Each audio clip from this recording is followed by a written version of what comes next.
Liberators, what's up? Today I just wanted to shoot a quick video and talk about mentality. There's a few things that I've seen going on a lot in the Amazon space, and I just wanted to address a few of them really quickly here in this group for everybody.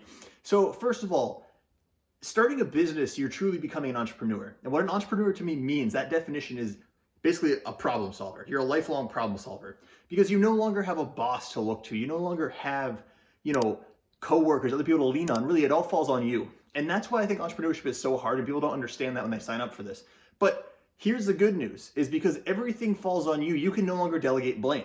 You can no longer, come up with excuses, anything like that. You truly need to face what is happening. You truly need to go all in and figure out everything for yourself. And this means looking yourself in the mirror. And there's not many other things in life that really make you reflect on your thoughts, your actions, your habits, how you spend your time. Because once you start scaling this thing, once you start building this thing, you realize all of a sudden that not only do you have more time, but you also are now in a position where you have more money, you have more resources. And what do you do with those? And the funny thing to me is I think it's ironic that a lot of people will list Rich Dad Poor Dad as like their first entrepreneurial book, but yet the first thing they do when they make $500,000 is they go and buy a Lamborghini. They're not buying the assets, they're going and buying the liabilities, which completely contradicts what Rich Dad Poor Dad says. Rich Dad Poor Dad, he's talking about take your money to buy assets that will then pay for your liabilities. Don't buy liabilities that are just going to depreciate and not create cash flow. Anyways, side note. So coming back to this, you are going to fail. You're going to mess stuff up. You are going to hit obstacles. Things are going to go wrong. And really in those times, I want you to realize to take a step back and reflect on that for a minute. Because in that scenario, in that time frame, what is happening isn't the end of the world. Somebody else has already been there. Somebody else has already gone through these exact same challenges, problems, issues. So if somebody else has done it, that means that there's an answer, there's a solution.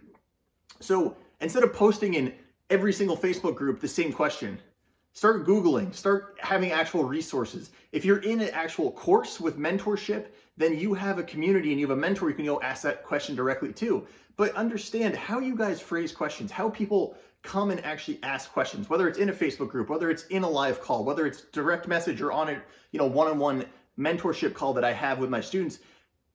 I understand and I can just tell how much work you've done. How much have you actually tried to address this issue? Have you Googled it? Have you gone to Amazon and used their actual resources to try to figure it out first? Have you actually gone through the course that, either myself or somebody else has put together and that information is there already and then you come and ask me a question pertaining to that? Then I know you haven't actually gone through the course.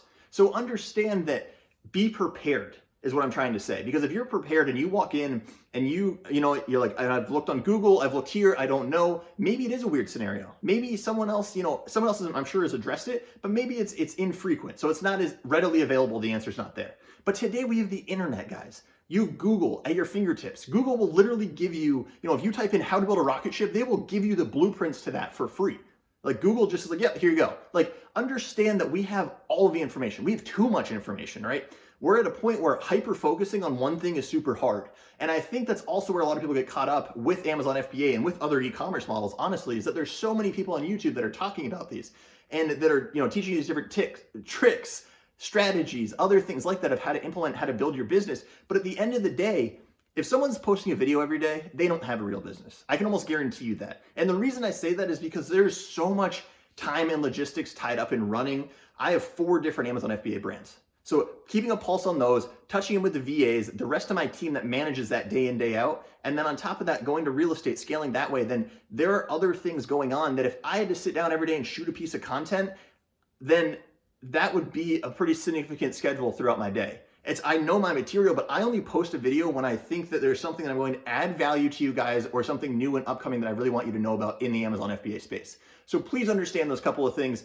All that I'm saying is when you become a business owner, everything falls on you.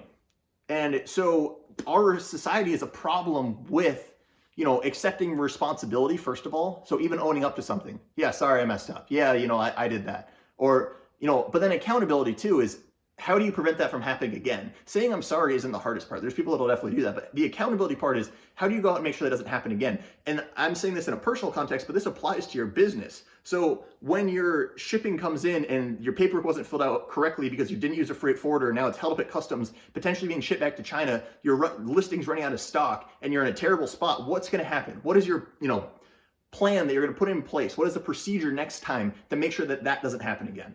And that's something that a business owner has to do day in, day out. It's another thing too with knowing your numbers. If you don't know your profit margins, if you don't know, how many units you have in stock, what your cash flow looks like, what is the revenue versus profit, what are the other expenses additionally this month, what is going on? If you can't look at your books and very quickly tell, are you positive, negative, what does the cash flow actually look like? How are we paying for the next batch of inventory? Then you're in a bad spot. And people don't like to look at the numbers because especially in the beginning, if your product's not selling well, if your brand and your business is still in the red and you're not you haven't broken even yet and you're not actually making profit, then it's a tough thing to do. But again, that responsibility, accountability, and ownership of being the business owner, that's what goes in hand with these things. And that's why I think a lot of people don't realize, but the people that are CEOs of these, huge companies, I would never want that role per se, managing thousands of employees and things like that. But all that falls on them. And there's a reason why they're compensated the way that they are. And there's a reason why this business model gives you the potential to be compensated incredibly well and get so much of your time back that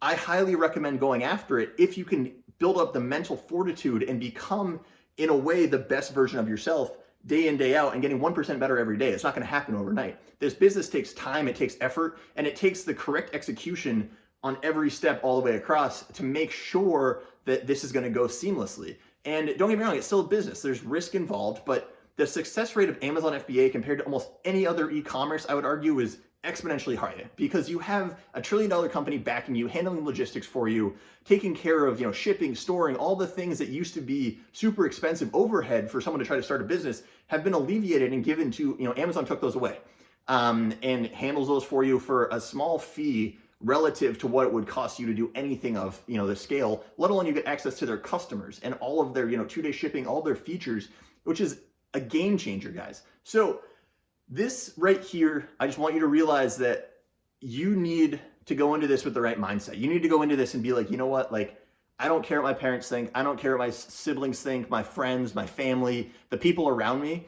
because people aren't going to understand. People aren't going to get what you're trying to achieve. They're not going to understand that you want to go, build an e-commerce brand that you could potentially leave for, hundreds of thousands, if not millions of dollars at the end of the day. And even if you don't want to do that, maybe you just want to build a brand where you're making an extra couple grand a month. That's completely fine and very doable. But don't listen to your friends and family.